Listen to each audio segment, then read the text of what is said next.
নিজের গুমের অভিযোগ আন্তর্জাতিক অপরাধ ট্রাইব্যুনালে জমা দিলেন বিএনপির স্থায়ী কমিটির সদস্য সালাউদ্দিন আহমেদ। এতে প্রধান অভিযুক্ত করা হয়েছে সাবেক প্রধানমন্ত্রী শেখ হাসিনাকে।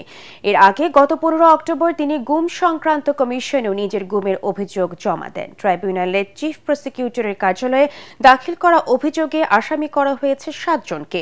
শেখ হাসিনা ছাড়াও আছেন সাবেক স্বরাষ্ট্রমন্ত্রী আসাদুজ্জামান খান কামাল, সাবেক আইজিপি বেনজির আহমেদ, AKM শহীদুল হক, ডিএমপির সাবেক কমিশনার আসাদুজ্জামান মিয়া, সাবেক পুলিশ কর্মকর্তা মনিরুল ইসলাম ও সাবেক সেনা কর্মকর্তা জিয়াউল হাসান।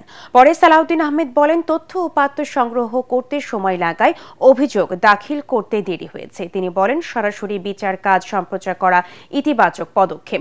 2015 সালে গুম করা হয় সালাউদ্দিন আহমেদকে। নিখোঁজের 62 দিন পর তাকে ভারতের শিলংয়ে পাওয়া যায়। এরপর প্রায় 10 বছর তিনি ভারতেই ছিলেন, সেখানেও কারাবন্দী ছিলেন দীর্ঘদিন। আমি আন্তর্জাতিক অপরাধ আদালতে আমার নিজের মামলাটি রেকর্ড করালাম। আমার এখানে প্রাথমিকভাবে 7 জনকে আসামি করেছি।